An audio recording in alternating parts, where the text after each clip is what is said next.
Russ, welcome. Damn. Welcome to Denver, Russ. Thanks, man. Your coach and your general manager have already spoken about the kind of impact you're going to have on the team's work ethic and attitude. I'm curious what you think about your on-court role with the Denver Nuggets. Just compete, play hard, lead. I have many traits, and leadership is probably the one I really enjoy doing most on and off the floor. And leadership is something that can transpire through a locker room, through a culture, through an organization. And on the floor, that's primarily where I will lean into more. Russ, what made Denver a destination that you wanted to end up in this summer? Just a culture, looking out, from outside looking in. Team has always been at the top of the Western Conference. Always in the hunt to win a championship, always play the right brand of basketball. I'm always, at this stage of my career looking to play the right way regardless of the wins or losses, understanding that playing the proper brand of basketball allows everyone to kind of get involved, allows the team to grow, and also allows you to be able to win at the highest level. And the Nuggets, has been doing that for years, and I'm grateful to be here. Hey, Ross. Welcome. You have played with a lot of talented guys all in your career, but what are your thoughts about, of course, Nikola Jokic before you played with him? Have you talked to him? What do you think? What are your expectations to be with him in the court? Honestly, just to be on the floor with him is a grateful honor, and I'm grateful for that. He does so many different things on the floor that allows other people to be great, and I'm just happy to be able to be a part and not playing against him or scouting against him, and I'm able to kind of see his greatness up close and see the things he's able to do, not just on the court but off the floor as well, and I'm grateful for that. Russell, you talked about the culture here. I'm curious if there was anyone on the team that you spoke to in the offseason to kind of get a feel or a read on what it's like here? I talked to a multitude of people, but primarily I talk to DJ a lot. Me and DJ are close, and we talk about a lot of different things, but the culture and how things were here. He kind of springboarded that conversation, and from then on, I kind of talked to everybody else as well. Russ, Calvin Booth was saying that you maybe had a relationship with Nikola. That's kind of been the talk. Where does that stem from? What's it been like to get to know him over the years? I think just competing at the highest level, respect level, I think. I had an utmost respect for Nikola and the things he's been able to do in his game thus far. And I think it's vice versa. And us having that allows us to, mesh immediate conversations, understanding what it takes to win. And obviously he's won a championship, so he knows exactly what it takes to win. And I'm here to be able to hopefully bring another one here. Well, Russ, on that right here, how important is that championship to you? You've accomplished so much. Yeah. Where is that in terms of your desire and motivation? Honestly, it's. I think this time of the year, everybody's going to say they want to win a championship. Everybody's going to say the same thing. It's not like live or die, to be honest. I love playing the game of basketball. I love having fun. I love using this platform to do other things. And winning a championship is very difficult and very hard, and a lot of things have to go your way. I think long as we, as a team, put our best foot forward, we can live with the results. And if that's a championship, then I'm grateful for that. And if it's not, I'm also grateful for the opportunity and being able to learn through a process that you may not be able to encounter for years. Russell. What's that? It's my dog. Russell, two of the things that the Nuggets kind of missed last year was rim pressure, off the dribble, in half court, and rim pressure in transition. When you make a decision, kind of in free agency, did that play into it? Well, and because those are two things that you have done, traditionally over the course of your career, that those are kind of some of the strengths of your game. Yes, and also just understanding, what the team and the coaches will ask of me. That conversation is yet to kind of be had, but I do know some of my strengths and things I can bring to a team, and rim pressure, not just for scoring, but pace and understanding I can get in the paint to create for other people. To me, is what I'm most likely looking forward to. Russ, you had a very busy offseason with Westbrook Academy. Can you just explain to a lot of people what that process was about?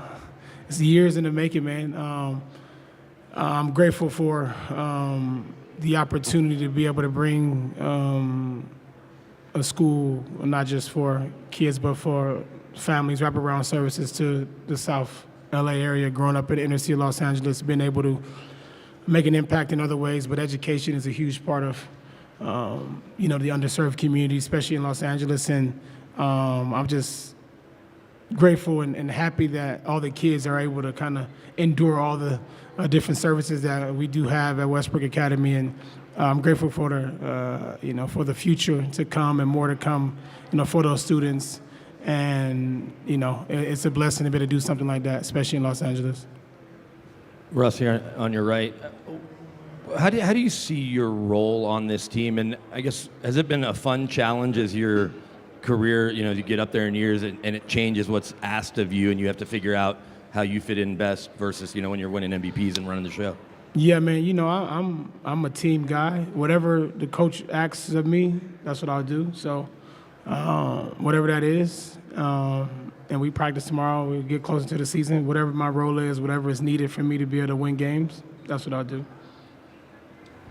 Hey, Russell, like Kobe Bryant in the past, you've always been kind of public enemy number one in the Denver area in terms of fans love and hate. What's it going to be like playing in front of a Denver crowd that will pump you up?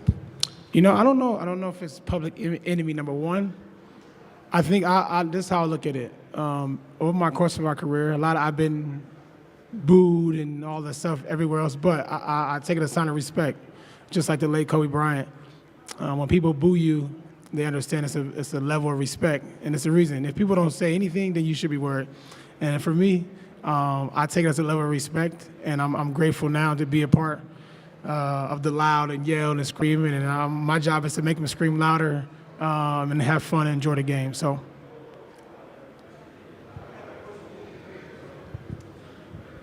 Russell, joining a point guard room with Jamal Murray, just what are those conversations? What are those moments, like on and off the court, do you think are going to be like just with somebody as competitive as him and as you? It's going to be great. My job is to be able to push Jamal to be the best he can be and play the highest level he can. He's an unbelievable player, and he still has so much room to get better in a lot of areas, and I'm grateful to be able to be here, to be able to help him along the journey, and vice versa. I'm always open and understanding and be able to learn from other guys as well, because that's how you expand your game. That's how you stay around longer, and I'm grateful and looking forward for the opportunity. Russ, we just saw Peyton called you his idol. Yeah. How excited are you to tap into his potential and be around him a lot more as Cali guys? Very excited. Peyton is excited. He's young. He's ready to compete, and my job is to be able to teach him some of the things I've learned over the years, understanding how important it is to be able to not take a game, a practice for granted, and understanding how important this part of his life is, and have an opportunity to be able to play in the NBA and understanding what that entails for him and his family. And I'm going to tap into him all areas, not just basketball, but life. And that's a part of leadership as well. So. You've touched on the leadership aspect a couple times. This is a pretty young roster in a lot of areas with guys who were even growing up watching you play earlier in your career. What's it kind of just been like to be around all those guys so far, even at workouts in that kind of setting? And it's good. It's probably this is probably last year, not so much. This year is probably the first time I've heard a lot of different stories from some of the young guys of when they saw me play when they were in high school or when they saw me play years ago. So hearing some of those stories is, one, inspiring for me. I love to just know and understand and understand people's journey and how, their why. So it just gives me more confidence, and it pumps me up more to be able to tap into them more and lead them in a way that they'd never been led before. So, Russ, have you yeah. Russ, have you and Nicola talked about the triple-double race at all? How do you No. anticipate your game meshing in that regard? No, we have not. Have not had a conversation about it, and I don't know if there's a race or not, but we have not talked about it at all. Nicola is, the best player in the world, and he's playing at the highest level, and all we care about, and he'd probably tell you the same, is winning basketball games, and that's it. Russ, you talked about mentoring Peyton and trying to help him along and teach him about the game and life. Did you have a player when you came into the NBA that helped you along, that showed you the way, so to speak? Yeah, I mean, when I was in Oklahoma, Nick Collison was, we're still friends to this day, helped me in so many different ways. And, he probably doesn't even know this, but just off the floor, how he manages everything else besides basketball allowed me to be able to be, a good basketball player at the time. And I'm grateful for him and his knowledge that he shared with me as a young player coming into the league.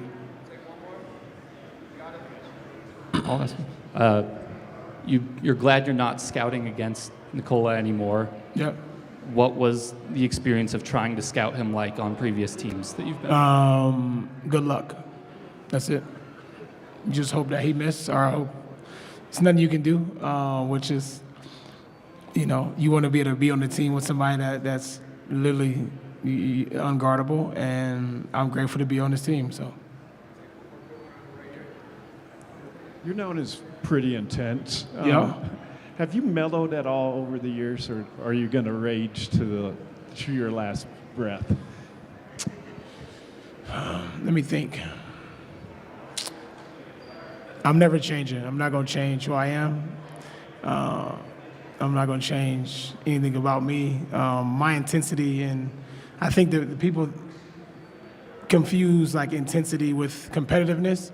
And like when I compete, like I don't know, when I'm on the floor, I don't want to be walking around shaking hands, kissing babies. I don't really want to do that. I'm there to, excuse my language, but kick some ass.